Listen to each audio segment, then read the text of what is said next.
सत्र इस हफ्ते का और 2022 का आखिरी ट्रेडिंग सेशन और आखिरी क्लोजिंग इस वक्त आप अपने टीवी स्क्रीन पर देखेंगे। चलिए पूरे साल का खाका आपके सामने जरूर रखेंगे और आज मार्केट की सेंटिमेंट्स जो है वो कमजोर जरूर दिखे, लेकिन 7 साल से लगातार निफ्टी ने एडवांसेस यानी कि पॉजिटिव अप मूव्स दिखाए हैं। और आपको बता दें कि इनमें कंट्रीब्यूशन सबसे ज्यादा अडानी ग्रुप स्टॉक्स, रिलायंस जैसे स्टॉक्स, कोल इंडिया जैसे स्टॉक्स का रहा। 33 शेयर जो कि निफ्टी 50 के 50 शेयर है, उनमें से 33 शेयरों में मजबूती 2022 में थ्रू आउट 2022 छाई रही और उनमें ये सारे हैवी वेट काउंटर्स जैसे कि Tata steel, Reliance, Bajaj twins, HDFC twins जैसे स्टॉक्स शामिल रहे और इन स्टॉक्स ने बाजार को काफी हद तक पूरे साल में मजबूती प्रदान करने का काम किया।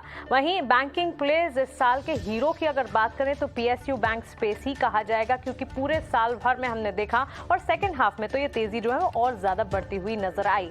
इंडेक्स वाइज अगर रिटर्न की बात करें, इस साल निफ्टी ने 5% तक के रिटर्न्स दिए हैं, मिड कैप ने करीब 4% तक के रिटर्न्स दिए हैं और साथ ही स्मॉल कैप की जहां बात करेंगे almost negative return small cap में, तो ज्यादा न्यूज फ्लो या कह सकते स्टॉक स्पेसिफिक मूव वहां से नहीं दिखे।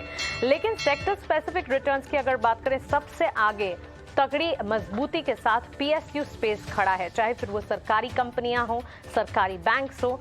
पूरे साल भर में हमने 71%, जी हाँ 71% तक के रिटर्न्स निफ्टी पीएसयू इंडेक्स में देखे हैं। इनके ठीक पीछे निफ्टी मेटल इंडेक्स खड़ा है, करीब 22% तक के रिटर्न्स यहां पर नजर आए हैं। अच्छी खासी मजबूती के बीच पीएसयू के साथ साथ banking plays, FMCG stock, oil and gas sector में भी हमने पूरे साल में मजबूती देखी।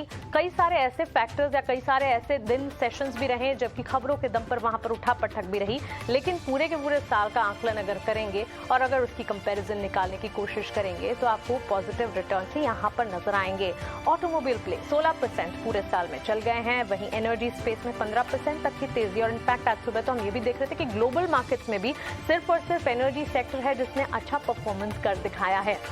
चलिए आगे बढ़ते हैं। नेगेटिव इंपैक्ट जो है मीडिया रियलिटी जैसे सेक्टर्स में नजर आई, जहां पर मीडिया सेक्टर पूरे साल भर में करीब 10% की गिरावट देख चुका है। रियलिटी स्पेस, फार्मा और साथ ही आईटी पैक में हमने कमजोरी देखी। आईटी पैक या आईटी सेक्टर के लिए कई सारी खबरें आई जो कि नेगेटिव भी रही।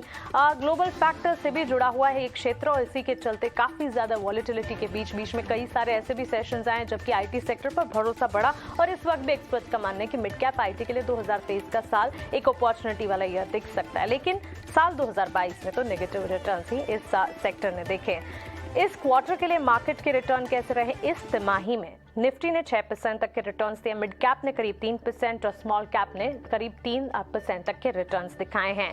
इंडेक्स वाइज इस क्वार्टर की स्थिति में भी पीएसयू आगे खड़े हैं, उनके ठीक पीछे मेटल। तो तस्वीर साल भर की जैसी है वैसे ही क्वार्टरली परफॉर्मेंस भी। तो लगातार कह सकते कि साल भर में, साल की शुरुआत में जिन सेक्टर्स ने अच्छा परफॉर्म कर दिखाया, साल के अंत तक भी उन्हीं सेक्टर्स की परफॉर्मेंस जो पॉजिटिव परफॉर्मेंस इंटैक्ट रही है। इस महीने के मार्केट में दिसंबर का महीना अमूमन हम आपको कहते हैं लगातार 8 सालों से जहां मजबूती दिखाता है, इस बार हमने देखा कि दिसंबर के महीने में मजबूती नहीं दिखी। निफ्टी ने करीब 3% की गिरावट झेली, मिड कैप में करीब 1%, तो स्मॉल कैप में भी हमने 1-1.5% तक की बिकवाली देखी। और साथ ही इस महीने के रिटर्न्स अगर सेक्टर वाइज भी देखेंगे तो पीएसयू आगे खड़े थे और मेटल्स ही, लेकिन इसके अलावा हर सेक्टर, हर पॉकेट में उठापटक वॉलेटिलिटी नजर आई। आज कई सारे सेक्टर्स थे जो कि गिरावट झेल रहे थे और कई सारे स्टॉक्स थे जो कि मजबूती दिखा रहे थे। ऑटोमोबाइल प्लेस, बैंकिंग ने बाजार को संभालने का काम किया और इस वक्त एडवांस डिक्लाइन रेशियोज आपके टीवी स्क्रीन पर 1300 एडवांसेस के सामने 751 declines.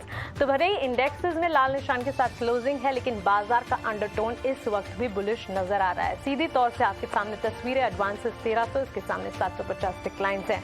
Stock specific moves, Coal India, BPCL, Bajaj twins, Tata steel, metal counters में आज अच्छी खासी मजबूती रही। ऑफकोर्स 2 पॉजिटिव खबरें थी, एक एक्सपोर्ट से जुड़ी और एक हॉट रोल्ड कॉइल से जुड़ी, जिसके चलते मेटल पैक चल गया। फाइनल क्लोजिंग की तरफ बढ़ते हैं। 18,100 के पार 85 अंकों की बिकवाली जरूर दिखा रहा है, लेकिन 18,100 के पार क्लोजिंग दिखाने में निफ्टी कामयाब। सेंसेक्स में हम देख रहे हैं करीब 300 अंकों की गिरावट, 61,000 के बिल्कुल नजदीक, लेकिन 60,840 के आसपास हम देख रहे हैं सेंसेक्स की भी क्लोजिंग। मिड कैप और बैंक निफ्टी की तरफ भी एक बार रुक कर लेते हैं। बैंक निफ्टी में भी आज दिन भर उठापटक वॉलेटिलिटी देखने के बाद फाइनल क्लोजिंग जो है वो 43,000 के आसपास ही नजर आ रही है।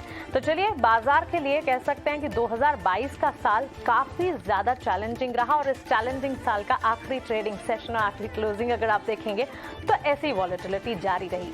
उम्मीद यही करते हैं कि 2023 का साल जो है वो नई उम्मीदें, नई आशाएं और नए पॉजिटिव अप ट्रेंड्स लेकर आए। राजेश जी, क्षितिज जी, आपका बहुत शुक्रिया हमारे साथ जुड़ने के लिए, इस खास पेशकश में अपने ट्रेडिंग आइडियाज हमें देने के लिए, और आपको भी नए साल की ढेरों शुभकामनाएं। चलिए इसी के साथ क्लोजिंग कॉल्स को हम यही समेट रहे हैं। मुझे दीजिए इजाजत, लेकिन खबरों का सिलसिला लगातार जारी है। आप बने रहें 18 स्वदेश के साथ। नमस्कार।